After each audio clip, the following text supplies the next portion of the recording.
Welcome to Tokyosaurus. So what's up in Japan?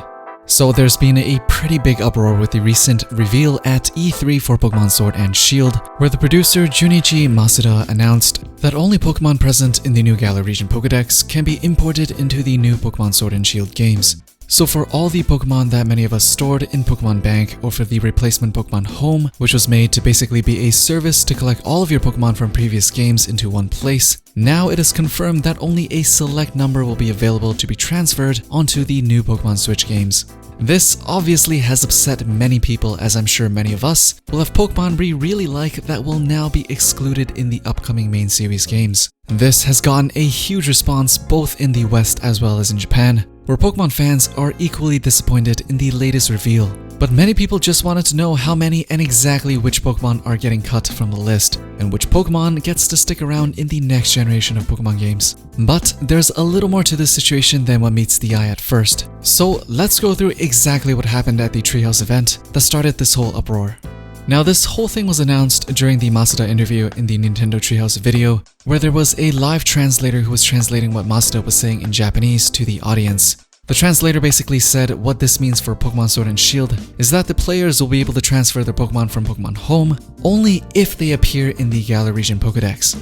But Masuda actually said a lot more in Japanese, which went more along the lines of, starting from this game and onward, there will be a policy change. Pokemon that will appear in the games will be specifically selected to fit the adventure, which pretty much means that we shouldn't expect to see every single Pokemon that ever existed in a single game in the future. Every mainline Pokemon game that comes out after Sword and Shield will also have a select pool of Pokemon that will be picked by Game Freak to match the game's theme, region, etc. Obviously, if they could, they probably would have wanted to keep every single Pokemon in the game, but as they put it, unfortunately due to balance and development concerns, they've decided to go the other route.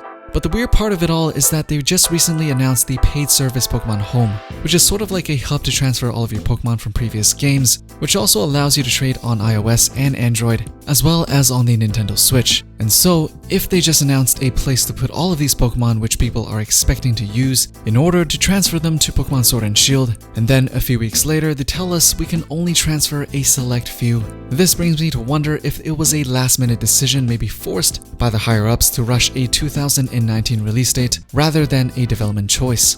But then again, Masuda clearly stated that this will be the route they're taking in future games. Whether or not the decision was actually made by Masuda himself, we will never really know. Currently, there are no indication of how big the Galar region Pokedex will be, or just exactly who will be included except for the ones shown in the short demos and trailers we have seen. Obviously, the super popular ones will be included in the new regions, but the charm of Pokemon has always been the choice to be able to bond and go on adventures with any Pokemon you choose, while also being able to bring them into new adventures in future games so that you never really have to say goodbye to them even when the adventure is over. I'm guessing they want to use Pokemon Home as a permanent home for some of the Pokemon that will be excluded temporarily until a new Pokemon game includes them in their region. By limiting the number of Pokemon in each game, Game Freak says this will enable them to reduce development time, which I think is so that they could release games just as fast as they did before, which was about once per year. With their new style of gameplay, the world and scope of the game is much bigger than it was before, so it's obviously more time consuming to make than the previous generation. But if you had to choose, would you rather them take a few more years in between each Pokemon release and have as many Pokemon as they can cram into the game? Would you rather them polish the game with a limited set number of Pokemon and get the usual approximately yearly release that we're used to? Either way, the response has been huge so far, and knowing Nintendo and Game Freak, they probably won't address it too much. And as we don't exactly know who they are taking out for Sword and Shield, there isn't too much we can go on at this point. Anyways, what are your thoughts on limiting the Pokedex in the Pokemon games from this point onward? Are you upset, or are you okay with the new changes that are coming? As usual, let me know down in the comments below.